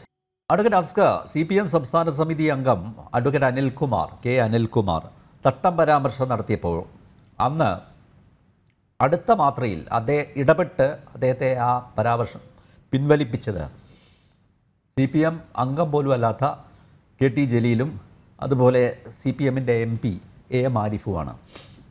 പിന്നീട് ഗോവിന്ദൻ്റെ പരാമർശം വന്നു, മുഖ്യമന്ത്രിയുടെ പരാമർശം വന്നു. അവർ ആ വിഷയം വളരെ പെട്ടെന്ന് തന്നെ കൈകാര്യം ചെയ്തു. അത് മുസ്ലിങ്ങൾക്ക് അനുകൂലമായിട്ട് കൊണ്ടുവന്നു. പക്ഷേ ഇവിടെ നോക്കൂ, ഇവിടെ പ്രധാനമന്ത്രി നരേന്ദ്രമോദി സംഘടിപ്പിച്ച ക്രിസ്മസ് വിരുന്ന്, ആ ക്രിസ്മസ് വിരുന്നിൽ മെത്രാന്മാർ പോയത് ഈ വൈനും അതുപോലെ കേക്കും കണ്ട് ആണ് എന്നുള്ളൊരു പരാമർശം നടത്തുന്നു. അപ്പോൾ അവർ മണിപ്പൂർ മറന്നു എന്ന് പറയുന്നു. അപ്പോൾ വളരെ കൃത്യമായിട്ടുള്ള ഈ ക്രൈസ്തവ സമുദായത്തെ ലക്ഷ്യം വെച്ചുകൊണ്ടുള്ളൊരു പരാമർശം തന്നെയാണ്. പക്ഷേ ഈ സമയമായിട്ട് പോലും CPM സംസ്ഥാന നേതൃത്വമോ അതോ നമ്മുടെ മുഖ്യമന്ത്രിയോ ഈ വിഷയത്തിൽ ഒരു പരാമർശം നടത്തിയില്ല. അത് അദ്ദേഹത്തിൻ്റെ വ്യക്തിപരമായ പരാമർശം എന്ന് പറയുന്നത്. അങ്ങനെയാണെങ്കിൽ അനിൽകുമാറിൻ്റെ വ്യക്തിപരമായ പരാമർശമായിട്ട് കണ്ടാൽ പോരെ. എന്താ ഇത് തമ്മിലുള്ളൊരു വ്യത്യാസം എന്താ? അൽനമ്പിയറതില് അങ്ങ് ഈ ചോദ്യം തന്നെ ചോദിക്കുമെന്ന് എനിക്ക് കൃത്യമായിട്ട് അറിയായിരുന്നു. അങ്ങ് ഇത്തരം ധ്രുവീകരണം നടത്തുന്നതിന് ശ്രമം നടത്തുന്നതിന് വേണ്ടി തന്നെയാണ് അങ്ങ് ഈ ചോദ്യം ചോദിച്ചത്. അതൊരു രാഷ്ട്രീയ ചോദ്യമല്ല, അതൊരു രാഷ്ട്രീയ ചോദ്യമായി വരുന്നു എന്ന് ഞാൻ കാണുന്നുമില്ല. അനിൽകുമാർ നടത്തിയിട്ടുള്ള പരാമർശത്തെ സംബന്ധിച്ച് CPM ഒരു നിലപാടും പറഞ്ഞിട്ടുണ്ടായിരുന്നില്ല. അതുപോലെ തന്നെയാണ് ഇപ്പോ സജി ചെറിയാന്റെ വാക്കുപിടിയെ സംബന്ധിച്ചും CPM ഒരു നിലപാട് പറയുന്നില്ല. CPMന്റെ രാഷ്ട്രീയ നിലപാട് മണിപ്പൂരിനെ സംബന്ധിച്ച് സുവ്യക്തമായിട്ടുള്ള നിലപാടാണ്. മണിപ്പൂരിനെ സംബന്ധിച്ച് ലോകത്താക്കുവാനുള്ള ക്രിസ്തുമത വിശ്വാസികൾക്കും ക്രിസ്തുമത സഭകൾക്കും ഒരേ നിലപാടുകൾ തന്നെയാണ്. മണിപ്പൂരിനെ കത്തിക്കുന്നതിൽ RSSനും അതുപോലെ സംഘപരിവാർ സംഘടനകൾക്കും ചില അജണ്ടകൾ ഉണ്ടെന്നും അത് വംശഹത്യയോളം എത്തും എന്നുള്ളതും അത് പിന്തുടരുന്നത് കൃത്യമായി ആ മണിപ്പൂരിൽ ലോകത്താകമാനം സഞ്ചരിക്കുന്ന ഇന്ത്യയുടെ പ്രധാനമന്ത്രി ഒരു നിമിഷം പോലും ചെന്ന് അവരെ ചേർത്തു പിടിച്ചൊരു വാക്കുപോലും പറഞ്ഞില്ല. അത് വിമർശനാത്മകമാണ് എന്നുള്ള രാഷ്ട്രീയ നിലപാട് തന്നെയാണ് ഇടതുപക്ഷത്തിനും CPMനും ഉള്ളത്. മറിച്ച് ആ നിലപാട് തന്നെയാണ് സജി ചെറിയാൻ പറഞ്ഞിട്ടുള്ളത്. പക്ഷെ അദ്ദേഹം ഉപയോഗിച്ച ഭാഷാ പ്രയോഗം ഒരു പൊതുപ്രവർത്തകൻ ഉപയോഗിക്കേണ്ടതായിരുന്നു ഇല്ല എന്നുള്ളത് കൊണ്ടാണ് അദ്ദേഹം അത് പിൻവലിച്ചു ഖേദം പ്രകടിപ്പിച്ചിട്ടുള്ളത്. രണ്ട്, ഇതിലെ രാഷ്ട്രീയ ധാരയെ സംബന്ധിച്ചിട്ടുള്ളതാണ്. ആരാണിത് പറയുന്നത്? RSSന്റെയും സംഘപരിവാറിന്റെയും രാഷ്ട്രീയ അടിത്തറ എന്ന് പറയുന്നത്, പ്രത്യയശാസ്ത്ര അടിത്തറ എന്ന് പറയുന്നത് ഗുരുജി ഗോൾവാർക്കറുടെ വിചാരധാരയാണെങ്കിൽ ആ വിചാരധാരയിലെ ആഭ്യന്തര ശത്രുക്കളായി രണ്ട് എന്ന് പറഞ്ഞ് എഴുതി വെക്കപ്പെട്ടിട്ടുള്ളത്, ആ എഴുതി വെക്കപ്പെട്ടിട്ടുള്ളത് നിരാകരിക്കുന്നതിന് ഇന്ന് RSS തയ്യാറാണ്. അപ്പൊ നിങ്ങൾ പറയും മോഹൻ ഭാഗവത്, ആദരണീയനായ മോഹൻ ഭാഗവത് ഒരു ഘട്ടത്തിൽ അദ്ദേഹം അത് പറഞ്ഞിട്ടുണ്ട്. കാലത്തിനനുസരിച്ച് ഡോക്ടർ ഹെഡ്ഗേവാർ പറഞ്ഞിട്ടുണ്ട്, മാറ്റം വരുന്നതാണ്. അദ്ദേഹത്തിന്റെ കലാപത്തിലേക്കും പോട്ടി വരും. അങ്ങനെയാണെങ്കിൽ അഡ്വക്കേറ്റ് അസ്ക കേട്ടില്ല, തലശ്ശേരി കലാപത്തിലേക്കും പോട്ടി വരും. നേരത്തെ അഡ്വക്കേറ്റ് രാംകുമാർ അതവിടെ സൂചിപ്പിക്കുകയുണ്ടായി. കേരളത്തിലെ ഒന്നാം ഇടതുപക്ഷ ജനാധിപത്യം കമ്മ്യൂണിസ്റ്റ് മന്ത്രി, ആ കേരളത്തിലെ കമ്മ്യൂണിസ്റ്റ് മന്ത്രിസഭയ്ക്കെതിരായി നടത്തുന്ന ജനകീയ സമരം അത് കേരളത്തിലെ ക്രൈസ്തവ സമൂഹത്തിന്റെ ക്രൈസ്തവ നേതാക്കന്മാരുടെ ജീവൻ മരണ പോരാട്ടമായിരുന്നു എന്ന് ക്രിസ്ത്യൻ നേതാക്കൾ പറഞ്ഞിരുന്നു എന്നും, ഒന്നുകിൽ കത്തോലിക്കർ അല്ലെങ്കിൽ കമ്മ്യൂണിസ്റ്റുകൾ കേരളം ഭരിക്കും, ഞങ്ങൾ ഭരിക്കാൻ ആഗ്രഹിക്കുന്നു എന്നും പറഞ്ഞത് CPMകാരല്ല, അല്ലെങ്കിൽ കോൺഗ്രസ്സുകാരല്ല. അത് പറഞ്ഞത് ഗുരുജി ഗോൾവാർക്കറാണ്. ഞങ്ങളുടെ സർവസ്വവും ദരിദ്രർക്കും അജ്ഞർക്കും മർദ്ദിതർക്കും നൽകുവാൻ യേശു തന്റെ അനുയായികളോട് ആഹ്വാനം ചെയ്തു. എന്നാൽ അദ്ദേഹത്തിന്റെ അനുയായികൾ പ്രയോഗത്തിൽ വരുത്തിയത് എന്താണ്? അവർ ചോര ചൊരിയുന്നവരല്ല, മറിച്ച് ചോര കുടിക്കുന്നവരാണ് എന്ന് എഴുതി വെക്കപ്പെട്ടിട്ടുള്ളത് എന്ന് പറഞ്ഞു വെച്ചിട്ടുള്ളത് ഗുരുജി ഗോൾവാർക്കറാണ്, അല്ലാതെ CPMന്റെ ആചാര്യന്മാരല്ല. അല്ല, മണിപ്പൂരിനെ കുറിച്ച് നിങ്ങൾക്ക് വ്യക്തമായ കാഴ്ചപ്പാടുള്ളത് പോലെ മതപരിവർത്തനത്തെക്കുറിച്ച് RSSനും BJPക്കും ഒക്കെ സുവ്യക്തമായ കാഴ്ചപ്പാടുണ്ട്. മതപരിവർത്തനം അങ്ങനെയെങ്കിൽ നിങ്ങൾ എന്തിന് ക്രിസ്ത്യാനികളെ ചേർത്ത് പിടിക്കണം? നിങ്ങൾ ക്രിസ്ത്യാനികളോട് നിർമ്മാണത്തിന്റെ പങ്കാളികളാണ്. നരേന്ദ്രമോദി എന്ത് ചെയ്യണമെന്ന് തീരുമാനിക്കുന്നത് CPM പോളിറ്റ് ബ്യൂറോ ആണോ അഡ്വക്കേറ്റ്? അല്ലല്ലോ. പിന്നെ അതാണ് ഞങ്ങൾ പറയുന്നത്. തോലിട്ട ചെന്നായിയായി അടുത്തു വരുന്ന ആളുകളെ തിരിച്ചറിയാനുള്ള പക്വതയും പാകതയും ക്രിസ്തുമത സമൂഹത്തിനുണ്ട്. അത് ചില കത്തോലിക്ക ബിഷപ്പുമാരോ പാതിരിമാരോ അങ്ങനെ കണ്ടില്ല എന്നുണ്ടെങ്കിൽ അതിനെ വിമർശിക്കാനുള്ള സ്വാതന്ത്ര്യം ജനാധിപത്യ രാജ്യം എന്ന നിലയിൽ ഇന്ത്യയിലുണ്ട്. അതുകൊണ്ടാണ് അത് വിമർശിക്കപ്പെടുന്നത്. അതുകൊണ്ടാണോ നികൃഷ്ടജീവി എന്ന് വിളിച്ചതും അതുപോലെ പാലാ ബിഷപ്പിനെതിരെ കേസെടുത്തതും? അങ്ങനല്ല, അത് ഓരോ പ്രത്യേക സാഹചര്യത്തിൽ അങ്ങനെ പ്രത്യേക സാഹചര്യം പല കാലഘട്ടങ്ങളിൽ ഉണ്ടായിട്ടുണ്ട്. പ്രത്യേക സാഹചര്യം പല കാലഘട്ടങ്ങളിൽ ഉണ്ടായിട്ടുണ്ട്. ആ കാലഘട്ടങ്ങളിൽ അതിനനുസൃതമായിട്ടുള്ള നിലപാടെടുത്തിട്ടുണ്ട്. അതെല്ലാ പാർട്ടികളും അങ്ങനെ എടുക്കാറുണ്ടല്ലോ. അങ്ങനല്ലോ, പഴയ വിചാരധാര പൊക്കിപ്പിടിച്ച് പറയുന്നു. അങ്ങനെയാണെങ്കിൽ അതാ ഞാൻ പറഞ്ഞത്, തലശ്ശേരി കലാപം. നിങ്ങൾ വിചാരധാരയെ തള്ളിപ്പറയുന്നേ. ഒന്നാമതായി നിങ്ങൾ വിചാരധാരയെയും ഗുരുജി ഗോൾവാർക്കറെയും തള്ളിപ്പറഞ്ഞാൽ, നിങ്ങളുടെ രാഷ്ട്രീയ ധാരയ്ക്ക് ഗുരുജി ഗോൾവാർക്കർ വിത്തുപാകിയിട്ടില്ലെന്ന് പറഞ്ഞാൽ നിങ്ങളുടെ വാദമുഖങ്ങളെ ഞാൻ അംഗീകരിക്കാം. ക്രിസ്ത്യാനികൾ രാജ്യത്തിന്റെ രാഷ്ട്ര നിർമ്മാണത്തിൽ ഒരു പങ്കാളികളുമായിട്ടില്ലെന്നും ഹിന്ദുമത എവിടെയാണ് പറയുന്നത് സാർ? എവിടെയാണ് പറയുന്നത്? എവിടെ പറയാത്തതെന്ന് പറയാമോ? വിചാരധാരയിൽ നിങ്ങൾ എത്രാമത്തെ പേജിൽ എത്രാമത്തെ വോളിയത്തിൽ സാർ പറയും? നിങ്ങൾ കമ്മ്യൂണിസ്റ്റുകാർ കുറെ കാലമായി ഏതാണെന്ന് പറഞ്ഞു പറയും. എത്രാമത്തെ പേജിലാണ് അങ്ങനെ പറഞ്ഞത്? 228 മുതൽ 235 വരെയുള്ള പേജുകളൊന്നും വിചാരധാര ഒന്ന് പൊക്കിക്കൂ. ആ വിചാരധാര ഗുരുജി ഗോൾവാൾക്കറുടെ സമാഹരണമാണെന്ന് പൊന്തിക്കണം. ആരെഴുതിയ ആഖ്യാനമാണെന്ന് നോക്കണം സാർ. ബുക്ക് ഓക്കെ, ഞാൻ ബുക്ക് അംഗീകരിക്കുന്നു സാർ. ആ ബുക്ക് ആരെഴുതിയതാണെന്നും ഏതാണ് അതിന്റെ ആഖ്യാനം നടത്തിയതെന്ന് പറയണം. യഥാർത്ഥ ക്രിസ്ത്യാനി ഒന്നേ ഉള്ളുവെന്നും അത് അദ്ദേഹം കുരിശിൽ മരിക്കുകയും ചെയ്തു എന്നുള്ള ചൊല്ല് എത്ര ശരിയായിരുന്നു എന്ന് പറഞ്ഞിരുന്നു വിലപിച്ചിരുന്നത് ഗുരുജി ഗോൾവാൾക്കർ ആയിരുന്നു. ആരുടെ ആഖ്യാനമാണ് സാർ അത്? ആരാഖ്യാനമാണ് സാർ? ഗുരുജി ഏത് ബുക്ക് സ്റ്റാളാണ്, ഏത് ബുക്കാണ്, ആരാണ് എഴുതിയത്? നിങ്ങൾ ഇപ്പൊ എടുത്ത ആധികാരിക ബുക്ക് ഏതാണ് സാർ? ഇതാണ് നിങ്ങളുടെ വിചാരധാര. ഈ വിചാരധാര ആരുടെ ആഖ്യാനമാണെന്നാണോ പറയുന്നത്? കുരുക്ഷേത്ര പ്രകാശനാണ് ഇത് പ്രസിദ്ധീകരിച്ചിട്ടുള്ളത്. അതിൽ എത്രാമത്തെ പേജിലാണ് സാർ? കൃത്യമായിട്ട് സാർ ആ പേജിനകത്ത് നിങ്ങൾ അതൊന്ന് കാണിക്കൂ. ഇങ്ങനെ പറഞ്ഞത് കൃത്യമായിട്ട് നിങ്ങൾ കാണിക്കൂ. ഇതാണ്ട് യഥാർത്ഥ ക്രിസ്ത്യാനികൾ ഒന്നേ ഉള്ളൂവെന്നും നിങ്ങൾ സൂം ചെയ്തോ? കാണിക്കാൻ ധൈര്യം ഉണ്ടെങ്കിൽ കാണിക്കേ. നിങ്ങളുടെ നിങ്ങളുടെ പ്രസിദ്ധീകരണശാല പ്രസിദ്ധീകരിച്ച പുസ്തകം തന്നെയായിരുന്നു ഞാൻ പറഞ്ഞത്. ആഖ്യാനല്ലെന്നേ, ഇത് ലേഖന സമാഹാരങ്ങളാ. അദ്ദേഹത്തിന്റെ ആഖ്യാനല്ല, ലേഖന സമാഹാരങ്ങളാണ്. വിചാരധാര അദ്ദേഹത്തിന്റെ പല കാലങ്ങളിൽ ആഭ്യന്തര ശത്രുക്കൾ 2 ക്രിസ്ത്യാനികൾ എന്ന് എഴുതി ആ ഒരു ഭാഗം ഇല്ലെന്നാണോ നിങ്ങൾ പറയുന്നത്? എന്താ നിങ്ങൾ ഈ പറയുന്നത്? ആഭ്യന്തര ശത്രുക്കളായിട്ട് കേരളത്തിലെ ക്രിസ്ത്യാനികളെയും കമ്മ്യൂണിസ്റ്റുകളെയും കാണുക അദ്ദേഹം പറഞ്ഞതിന്റെ ഒരു പശ്ചാത്തലം നിങ്ങളൊന്നും പരിശോധിക്കും. അല്ല, നിങ്ങൾ പറഞ്ഞ പശ്ചാത്തലവും അദ്ദേഹത്തിന് ആ കാലഘട്ടത്തിൽ മതപരിവർത്തനവുമായി ബന്ധപ്പെട്ടുള്ള വിഷയങ്ങളുമായി ബന്ധപ്പെട്ട സാർ പറഞ്ഞല്ലോ. അതിനപ്പുറത്ത് ക്രിസ്ത്യാനികൾ നിങ്ങൾ ഈ പറയുന്ന രീതിയിൽ എവിടെയാണ് ഗുരുജി ഗോൾവാൾക്കർ പറഞ്ഞിട്ടുള്ളത്? നിങ്ങൾ പറഞ്ഞല്ലോ ചോര കുടിക്കുന്ന ആളുകളാണെന്നൊക്കെ പറഞ്ഞു. കുരുക്ഷേത്ര പ്രകാശം പ്രസിദ്ധീകരിച്ചിട്ടുള്ള വിചാരധാരയുടെ ഭാഗമായി തന്നെയാണ് ഞാനിത് പറയുന്നത്, അല്ലാതെ എന്റെ വാക്കുകളല്ല ഇതൊന്നും.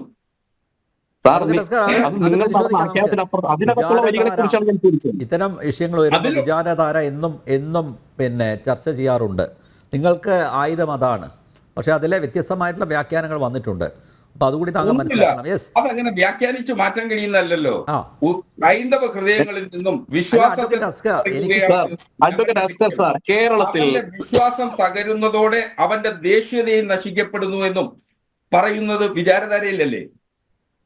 ഇത് കമ്മ്യൂണിസ്റ്റ് സ്നേഹപരമായ പ്രവൃത്തികളെല്ലാം തന്നെ ശുദ്ധാത്മകളെ ചിലപ്പോൾ ഭീഷണിപ്പെടുത്തി മറ്റു ചിലപ്പോൾ പ്രലോഭനങ്ങൾ കൊണ്ടും മതപരിവർത്തനം ചെയ്യുന്നതിനുള്ള പ്രവർത്തനങ്ങൾ നടത്തുന്ന ഒരു മറ മാത്രമായിരുന്നു എന്നും പറയുന്നത് ഈ ഗുരുജി ഗോൾവാൾക്കറും വിചാരധാരയുമാണ്. ഇതൊന്നും ഞങ്ങൾ പറയുന്നതല്ല. അഡ്വക്കേറ്റ് അസ്ക, ചെറിയാൻ ആരാണ്? അദ്ദേഹം ഈ മെത്രാന്മാരെ അധിക്ഷേപിക്കാൻ മാത്രം അദ്ദേഹം ആരാണ്? അദ്ദേഹം ഒരു മന്ത്രിയാണ്, സാംസ്കാരിക മന്ത്രിയാണ്. സംസ്കാരരഹിതമായിട്ടുള്ള പ്രസ്താവനകളാണ് അദ്ദേഹത്തിൻ്റെ ഭാഗത്തു നിന്നുണ്ടായിരിക്കുന്നത്. ഇങ്ങനെ ഒരു പരാമർശം നടത്തിയതിന്, ഭരണഘടനയെ വിമർശിച്ചതിന്, അവഹേളിച്ചതിന് അദ്ദേഹത്തിന് പണി പോയതാണ്. എന്നിട്ടും അദ്ദേഹം മനസ്സിലാക്കുന്നില്ല. അപ്പോൾ ഇത്തരമൊരു പരാമർശത്തിലൂടെ അദ്ദേഹം ആ വാക്കുകൾ പിൻവലിച്ചിട്ടുണ്ട്. പക്ഷേ ഇത്തരമൊരു പരാമർശത്തിലൂടെ അദ്ദേഹം ലക്ഷ്യമിടുന്നത് എന്താണ് നിങ്ങളെ ഭയപ്പെടുത്തുന്നത്? കേരളത്തിലെ ക്രൈസ്തവ BJP ആയിട്ട് അടുക്കുന്നു എന്നുള്ളതാണോ? ഇങ്ങനെയൊരു പരാമർശം നടത്താനുള്ള കാരണം എന്താണ്?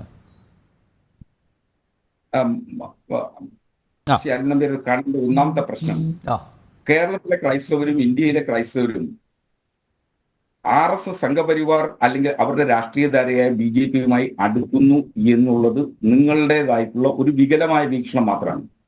ഇന്ത്യയിലെ ക്രിസ്ത്യാനികളെ സംബന്ധിച്ചിടത്തോളം, ക്രിസ്തുമത വിശ്വാസികളെ സംബന്ധിച്ചിടത്തോളം ഭരണകൂടവുമായി ചേർന്നു നിൽക്കുന്നു എന്നുള്ളത് ഒരു വസ്തുതയാണ്. ഭരണകൂടവുമായി എല്ലാ കാലത്തും ക്രിസ്തുമത വിശ്വാസികളും ക്രിസ്തുമത മേലധ്യക്ഷന്മാരും എല്ലാ കാലത്തും സമന്വയത്തോട് പോകണം എന്നുള്ളത് തന്നെയാണ് അവരുടെ നിലപാട്.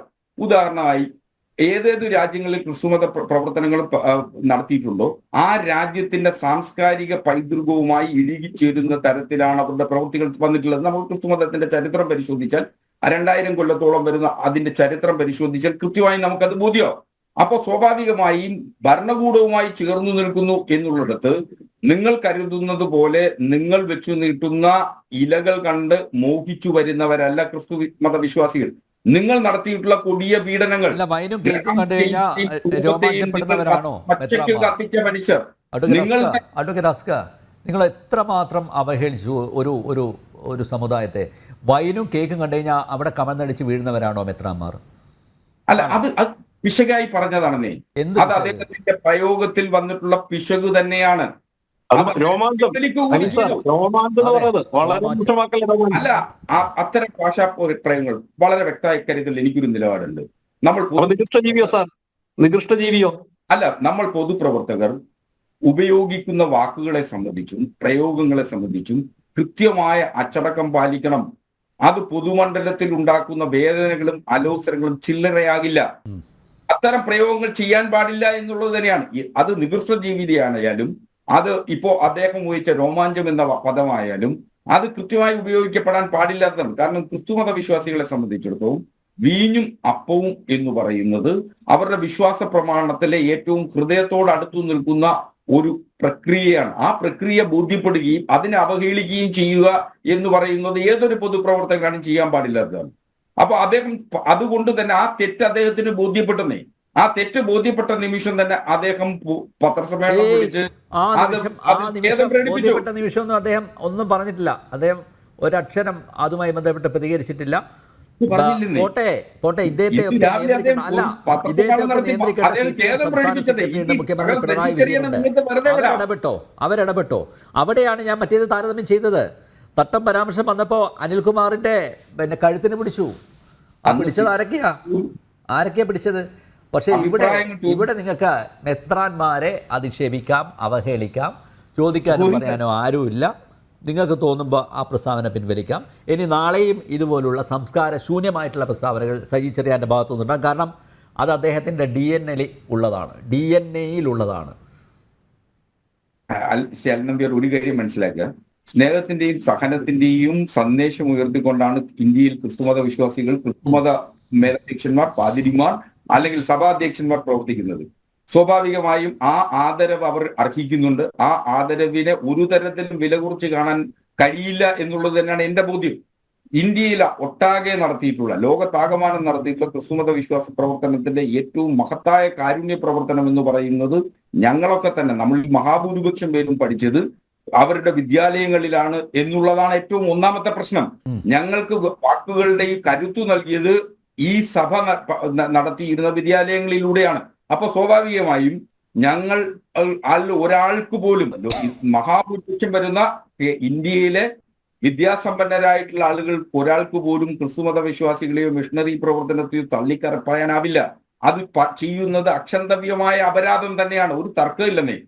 പക്ഷെ രാഷ്ട്രീയമായി ഇതിനെ നോക്കിക്കാണുമ്പോൾ RSSുമായും സംഘപരിവാരമായും ഏതെങ്കിലും ഘട്ടത്തിൽ സമന്വയത്തിന്റെ പാത ക്രിസ്തുമത വിശ്വാസികൾ സ്വീകരിച്ചാൽ അത് ആദ്യമായി വിചാരധാരയെ തള്ളിപ്പറയുന്നിടത്തു നിന്ന് വേണം നിങ്ങൾ തുടങ്ങാൻ. വിചാരധാരയെ തള്ളിപ്പറയാത്തിടത്തോളം കാലം, ഗുരുജി ഗോൾവാർക്കറെ തള്ളിപ്പറയാത്തിടത്തോളം കാലം നിങ്ങൾക്ക് RSSനും സംഘപരിവാറിനും ക്രിസ്തുമത വിശ്വാസികളെ ചേർത്തു പിടിക്കുന്നു എന്ന് പറയുന്നത് നിങ്ങൾ ആട്ടിൻ തോലിട്ട ചെന്നായിയായി വന്ന് അവരുടെ രക്തമൂറ്റി കുടിക്കാനാണ്. അതാണ് മണിപ്പൂരിൽ ഇന്ന് കാണുന്നത്. ഞങ്ങൾക്ക് ക്രിസ്തുമത വിശ്വാസികളായിട്ടുള്ള മണിപ്പൂരിൽ വർഗീയ സംഘർഷമല്ല, അത് രണ്ട് എത്തനിക് ആയിട്ടുള്ള ട്രൈബൽസ് അവർക്കിടയിൽ ഉണ്ടായിട്ടുള്ള എത്രയോ വർഷങ്ങളായിട്ട് ഉള്ള പ്രശ്നമാണത്. അതിനെ നിങ്ങൾ വേറൊരു മാനം നൽകി, വേറൊരു കാറ് നൽകി ഒക്കെ കത്തിക്കാൻ നോക്കി. നിങ്ങൾ ദയനീയമായി പരാജയപ്പെട്ടു. നിങ്ങൾക്ക് തെരഞ്ഞെടുപ്പിൽ, നിയമസഭാ തെരഞ്ഞെടുപ്പിൽ നിങ്ങൾക്ക് നേട്ടം ഉണ്ടാക്കാൻ സാധിച്ചില്ല മണിപ്പൂർ പറഞ്ഞിട്ട്. അതല്ലേ യാഥാർത്ഥ്യം അഡ്വക്കേറ്റ് അസ്കർ? നിങ്ങൾക്ക് എന്തുകൊണ്ട് ഇന്ത്യയുടെ പ്രധാനമന്ത്രി ലോകത്താകമാനമുള്ള രാജ്യങ്ങളിലാകമാനം സഞ്ചരിക്കുകയില്ലേ പരിവാരങ്ങളുമായി? ഇന്ത്യയുടെ വിവിധ സംസ്ഥാനങ്ങളിൽ സഞ്ചരിക്കുകയില്ലേ പരിവാരങ്ങളുമായി? മണിപ്പൂരിലേക്ക് ഒരു നിമിഷം ചെന്ന് വേദനിക്കുന്ന ആ മണിപ്പൂരികളെ ചേർത്തു പിടിച്ചുകൊണ്ട് അദ്ദേഹം എന്തുകൊണ്ട് ഒരു മിനിറ്റ് ഒരു വാക്ക് മണിപ്പൂരിനെ കുറിച്ച് സംസാരിച്ചില്ല? അഡ്വക്കേറ്റ് അസ്ക, കേരളത്തിൽ ഇതുപോലെ വിവാദമായിട്ടുള്ള വിഷയങ്ങൾ ഉണ്ടായപ്പോൾ നമ്മുടെ മുഖ്യമന്ത്രി പിണറായി വിജയൻ എല്ലായിടത്തും ഓടിയെത്തിയിട്ടുണ്ടോ? അത് കൃത്യമായിട്ട് ഇന്റലിജൻസ് റിപ്പോർട്ട് നൽകും. പ്രധാനമന്ത്രി എവിടെ പോകണം, എവിടെ പോകരുത്, പ്രധാനമന്ത്രി എങ്ങനെ പ്രസ്താവന ഇറക്കണം, അതിനൊക്കെ ഒരു നൈതികമായിട്ടുള്ളൊരു രീതിയുണ്ടല്ലോ, ഒരു സംവിധാനം ഉണ്ടല്ലോ. അത് അവലംബിച്ചല്ലേ പോകാൻ പറ്റുള്ളൂ. നിങ്ങളിപ്പോൾ ആഗ്രഹിക്കുന്നത് പോലെ അങ്ങനെ പ്രധാനമന്ത്രി കൂടി എത്താൻ പറ്റൂ? പ്രധാനമന്ത്രി ഓടി എത്തിയിട്ടില്ലേ? ഇതിനേക്കാൾ കത്തുന്ന വിഷയങ്ങൾ, കത്തുന്ന സംസ്ഥാനങ്ങളിൽ, കത്തുന്ന സ്ഥലങ്ങളിൽ ഇന്ത്യയുടെ പ്രധാനമന്ത്രിമാരെത്തിയിട്ടുണ്ടല്ലോ. പോട്ടെ, ഇന്ത്യൻ പാർലമെന്റിൽ അദ്ദേഹത്തിന് ഇതിനെക്കുറിച്ചൊരു സ്റ്റേറ്റ്മെന്റ് നടത്താമല്ലോ. സർവ്വ സുരക്ഷയും, ഇപ്പൊ സുരക്ഷയുടെ കാര്യമൊക്കെ നമ്മൾ കണ്ടതാ. പോട്ടെ, സർവ്വ സുരക്ഷയും ഒരുക്കിയിരിക്കുന്ന ഇന്ത്യൻ പാർലമെന്റിനുള്ളിൽ അദ്ദേഹത്തിന് 1 മിനിറ്റ് നേരം വരുന്ന ഒരു പ്രസ്താവന ഇറക്കിയില്ലല്ലോ. മണിപ്പൂരിനെ സംബന്ധിച്ച് കണ്ടില്ലെന്ന് നടിക്കുന്ന നിലപാടാണല്ലോ ചെയ്യുന്നത്. എസ്കർ സാർ, ഞാനൊന്ന് പറയാം. ഇന്ത്യൻ പ്രധാനമന്ത്രി മണിപ്പൂർ വിഷയത്തിൽ പാർലമെന്റിനകത്ത് പ്രസ്താവന നടത്തിയില്ല എന്നാണ് നിങ്ങൾ പറയുന്നത്. എന്ത് പ്രസ്താവനയാണുള്ളത് നടത്തിയത്? അദ്ദേഹം അന്ന് നടത്തിയിട്ടുള്ള പ്രധാനമന്ത്രി പ്രസ്താവന നടത്തിയിട്ടില്ല. അങ്ങനെ ഒരു മണിപ്പൂരിനെ സംബന്ധിച്ച് ഇന്ത്യൻ പാർലമെന്റിലെ ചോദ്യങ്ങളിൽ നിന്ന് ഒഴിഞ്ഞു മാറുകയായിരുന്നു. അസ്കർ സാർ, നിങ്ങൾക്ക് അതിൽ എന്തോ ഒരു തെറ്റിദ്ധാരണ ഉള്ളത് കൊണ്ടാണെന്ന് പറയും. ഈ മണിപ്പൂർ വിഷയവുമായി ബന്ധപ്പെട്ട് 16 മിനിറ്റ് ഇന്ത്യൻ പാർലമെന്റിനകത്ത് ഇന്ത്യയുടെ പ്രധാനമന്ത്രി നരേന്ദ്രമോദി അതുമായി ബന്ധപ്പെട്ട് കൃത്യമായിട്ടുള്ള പ്രസ്താവന ഇറങ്ങിയിട്ടുണ്ട്. അതെപ്പോഴാ നിങ്ങൾ ഈ പറയുന്ന മണിപ്പൂരെല്ലാം കഴിഞ്ഞ് ആവശ്യപ്പെട്ട സമയത്ത് ശ്രീ പ്രിന്റു, ഞാൻ ചോദിക്കട്ടെ, നിങ്ങൾ പ്രസ്താവന കൂടി ഇറക്കില്ല എന്നല്ല പറഞ്ഞത്. അതിലുള്ള കലിപ്പാണ് അഡ്വക്കേറ്റ് അസ്കറിന്. ആവശ്യപ്പെടുമ്പോഴല്ലോ ഒരു വിഷയം രാജ്യം ഒരു പ്രതിസന്ധിയെ നേരിടുമ്പോൾ പാർലമെന്റ് സമ്മേളനം കൂടുമ്പോഴില്ല സാർ പാർലമെന്റിൽ പ്രസ്താവന ഇറക്കുക. അല്ലാതെ പ്രസ്താവന ഇറക്കാൻ വേണ്ടി മാത്രം പാർലമെന്റ് സമ്മേളനം വിളിക്കാൻ പറ്റും സാർ? അങ്ങനല്ല, മൻ കി ബാത്തിലൂടെ പാർലമെന്റ്, ഞാൻ ചോദിക്കട്ടെ, ഇന്ത്യൻ പാർലമെന്റ് സമ്മേളനം നടത്തുമ്പോഴല്ലേ പാർലമെന്റ് നടപടിക്രമങ്ങൾ, അല്ലെങ്കിൽ ഏതെങ്കിലും ഒരു പ്രശ്നം നടക്കുമ്പോൾ അപ്പോഴൊക്കെ പാർലമെന്റ് വിളിച്ച് അവിടെ പ്രസ്താവന ഇറക്കുക എന്നുള്ളത് ഇന്ത്യയുടെ ഭരണഘടനാപരം നടക്കുന്ന സാധനമാണോ സാർ? ഒരു സംസ്ഥാനം നിന്ന് കത്തുമ്പോ ഇന്ത്യ ഒരു കത്തലുമില്ല സാർ. സംസ്ഥാനം ശാന്തമാണെന്ന് നിങ്ങൾ നോക്കിയതാ, കത്തിക്കാൻ നിങ്ങൾ നോക്കിയത്. ആരാണ് അവിടെ വംശഹത്യക്ക് ശ്രമിച്ചതെന്നേ പൊതുമണ്ഡലത്തിൽ തെളിവുകളുണ്ടെന്നേ. RSS അതിന്റെ സംഘപരിവാറിനും അതിന്റെ പിന്നിൽ പ്രവർത്തിച്ചു എന്ന് തന്നെയാണ് അതിന്റെ തെളിവുകൾ.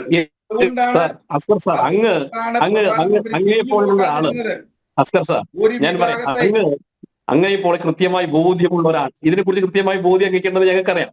പക്ഷെ അങ്ങയുടെ ഉള്ളിലെ കമ്മ്യൂണിസ്റ്റുകാരൻ ആ ബോധ്യത്തെ പുറത്തു പറയാൻ അനുവദിക്കുന്നില്ല. അതാണ് അതിന്റെ സത്യം. അവിടെ നടന്ന കലാപത്തിന്റെ ഒരു 100 വർഷത്തെ പാരമ്പര്യവും ചരിത്രം അറിയാത്ത ആളല്ലല്ലോ അസ്കർ സാർ.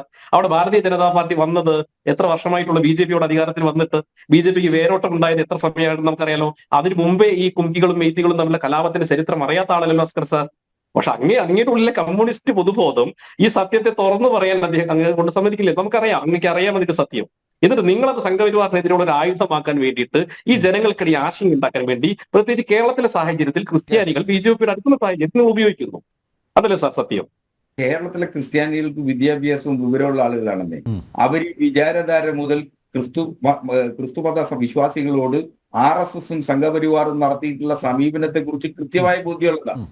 ഒരുപക്ഷെ ചില മതമേലധ്യക്ഷന്മാർക്ക് RSSനോട് പ്രണയമുണ്ടായിട്ടുണ്ടെങ്കിൽ അത് കേരളത്തിലെ മുഴുവൻ ക്രിസ്തു മതവിശ്വാസികളുടെയും മാറ്റമായി കാണാൻ, അങ്ങനെ വിലയിരുത്താനും ഉള്ള മൗഖ്യമൊന്നും ഞങ്ങൾക്കില്ല. അതുകൊണ്ട് തന്നെ ഇതുകൊണ്ട് നിങ്ങൾ കരുതുന്ന നേട്ടമൊന്നും ഇക്കാര്യത്തിൽ ഉണ്ടാവാൻ പോകുന്നില്ലെന്നേ.